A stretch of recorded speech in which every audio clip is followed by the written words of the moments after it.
Welcome to On Call with Dr. Anyoha. In this podcast, learn about the social, emotional, and physical health of children and their journey from birth through preschool and beyond.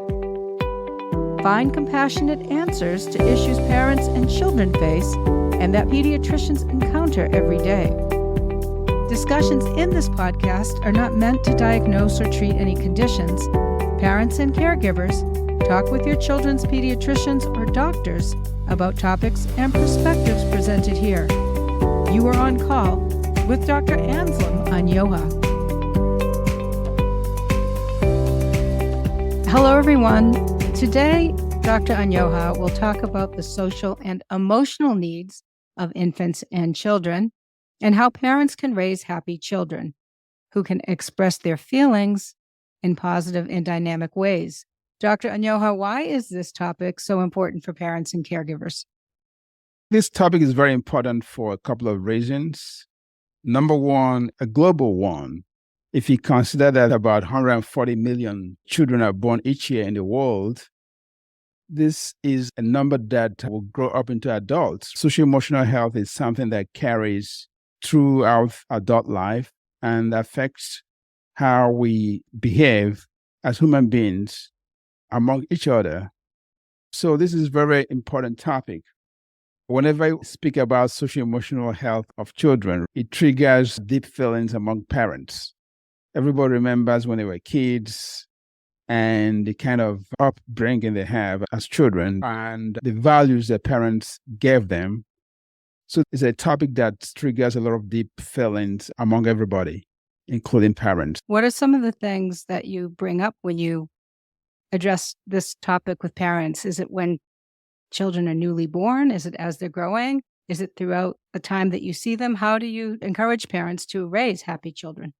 Creating social-emotional health or encouraging kids to be happy starts from when they are newborns. It doesn't start when a child is 1 year old and pulling down all the china on the table, pushing down tables and furniture.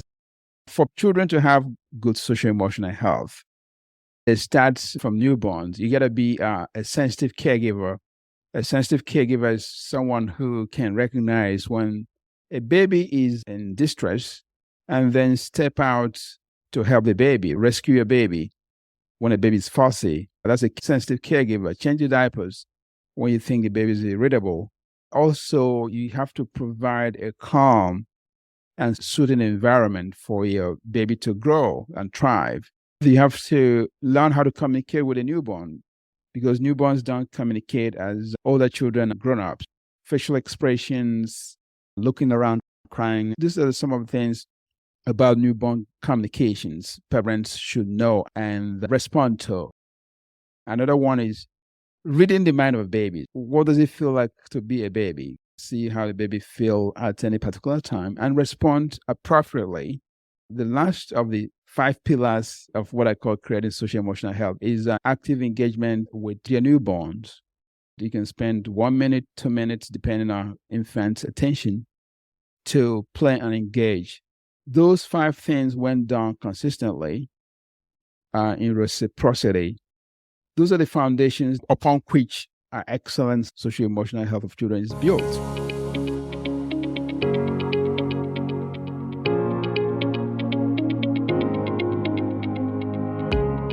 The thing with these 5 pillars is they are very connected. When you do one, it rolls into the other. If you get engagement, we give you communication, we give you caregiver sensitivity. If a parent can concentrate on one, it fits into the other 4.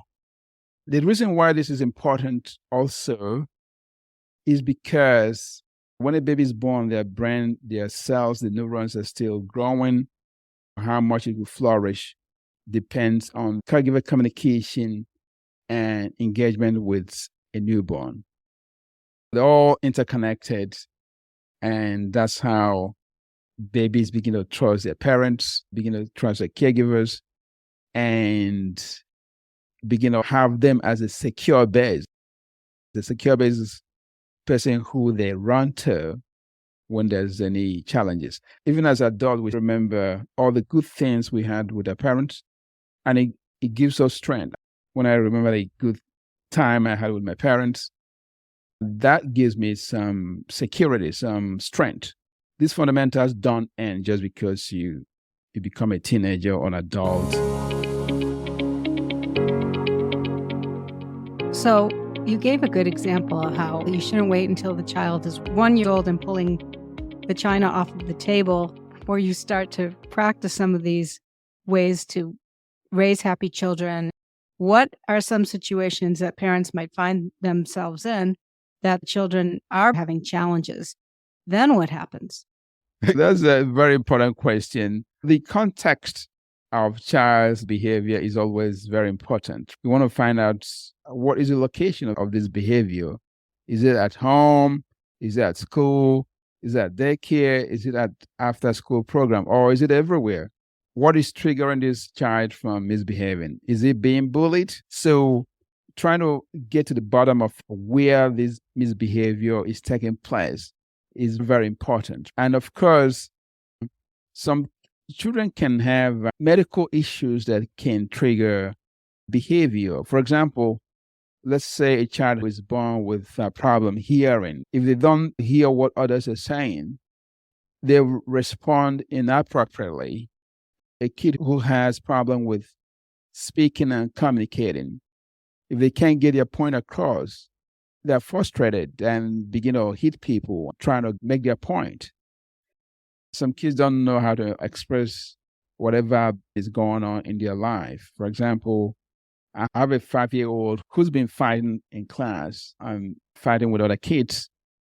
When I had a discussion with one of her parents, the father left, for example, and the child is always talking about him and probably doesn't know how to express that turmoil in her life.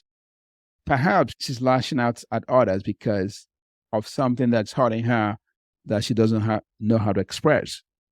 For a clinician to make a diagnosis, the child has to see an expert who can inquire about family dynamics. What in child's life is normal, what is not normal, what's going on here in school, in the classroom, in playground, at the house. That's what we call intake. You have to look at every aspect of a child's life and see if there's any way you can intervene to make a difference. Parents have to do their part when a baby is young, or the caring, or the loving, or the bonding. Once this kid reach an infant, toddler, preschool, then the parents have to get some expert help to help them sort out this behavioral problem, if there's any. That is very important.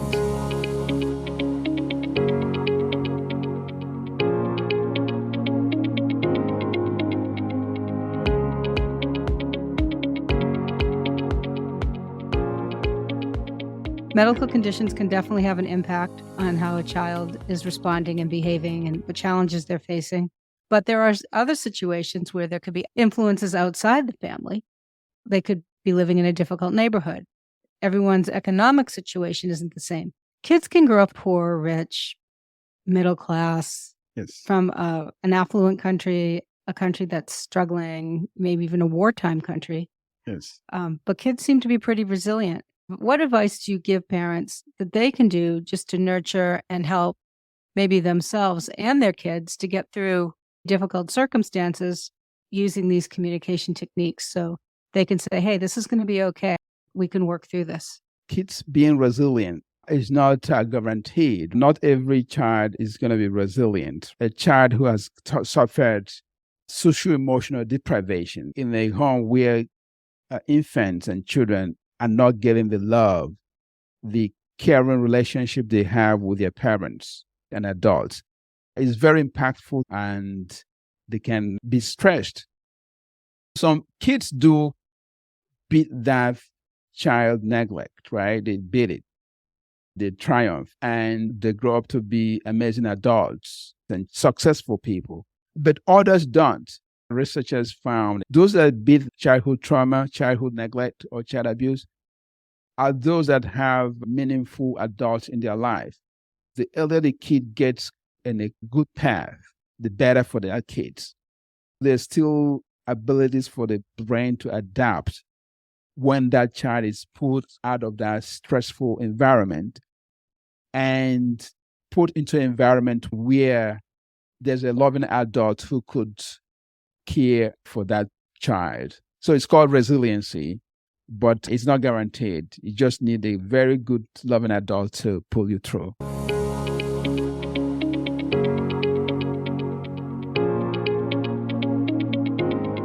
Talking about raising children is a very sensitive topic. When I discuss it with my parents in my practice, I tread very lightly and ask them, what is it that they value? And when I get their own answers, I begin to put in some of the things that researchers have found that help quality relationship between parents and children. You have to tread lightly. Otherwise, you're going to upset the parents because they have their own values. Give us examples in your practice of families that have come in and you've advised them on ways to nurture this relationship. Parents are very interested. They're very happy whenever you talk about how they will relate to their newborns. They're very excited from my experience. Even fathers, grandfathers, you can see their face lighting up.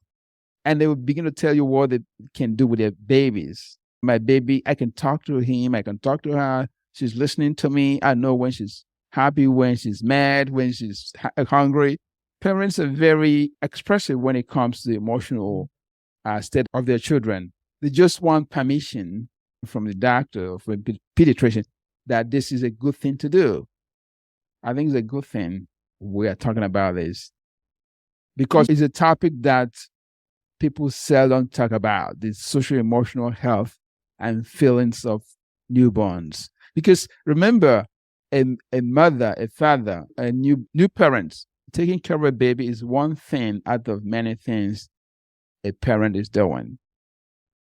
Shining light on the social emotional health of that baby is very important.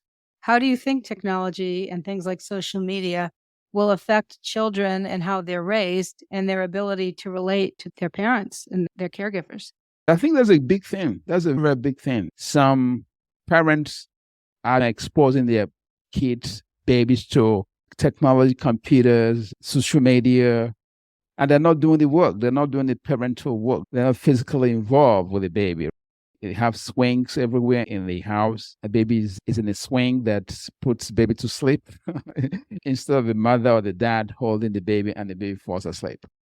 My belief or my theory is with time, when more parents are going to switch to technology instead of physically caring for their babies, the brain connection that usually you see in caregiver-infant bonding and relationships is not going to be there anymore. It's going to configure to a brain connection that is more in tune to baby-computer connection. And I don't know what that is going to do to social-emotional health of babies.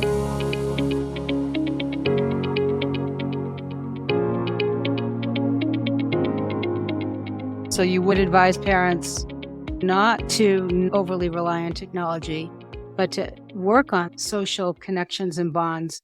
It's good for the health of the newborn and the kid growing up, but it sounds like it's also good for the parents to have this bond with their kids growing and trusting one another. There's no love certainly coming from a computer or a swing. It might do the job, putting the baby to sleep, but there's no warmth, there's no love.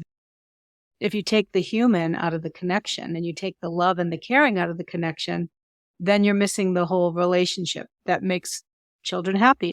Yeah, exactly what I'm saying. And I wonder how my problem with that is not going to be good for social emotional health of children as a whole going forward. One of the things parents might wonder is where they can get information they can trust. When people say, where do I go to find a reliable place or meeting people that are going to be a good group, what do you recommend? I think the church is a very good place to start if you're a member of a church. School administration is a very good resource. And of course, when a child is born, I think the hospital also provides some resources to the parents. In this age of internet, parents can Google whatever they're looking for and check it out and see if the values fit their own values for the child they're raising. And one thing we didn't talk about, you bring up social media and the age of online information, is a lot of kids, they start to get their self-esteem from likes on the computer and social media. How do you advise parents? I think feel a little overwhelmed at how to keep their kids happy on social media without getting involved in things they shouldn't and are going to bring them down. What do parents do as they're raising their kids? I think a parent who keeps open communication with their kid is a good thing. Find out what the kid is doing and if there is something bad, to redirect them. Number two, keep them busy. Keep a child busy. Get them to play soccer. Get them out to join clubs. And make sure that you keep in touch with the school, because when a child is failing or a teenager is failing, that's a red flag. A dwindling grade means that parents should be watchful.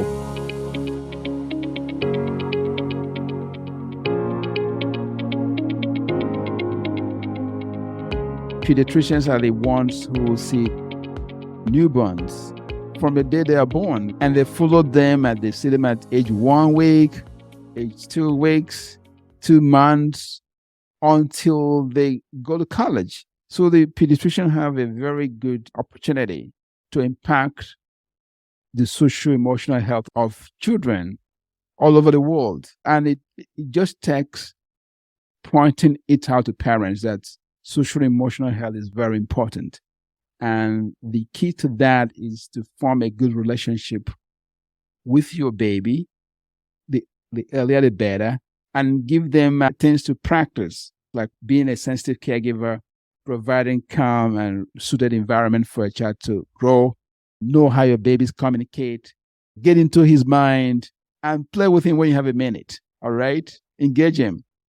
So that's all they have to say, and then the parents can run with that.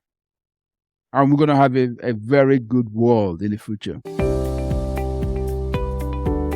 Thanks for joining us for this episode. To answer questions you may have in a future podcast, write to Dr. Anyoha on his website at modernerapediatrics.com. Listen to On Call with Dr. Anyoha wherever you find your podcasts.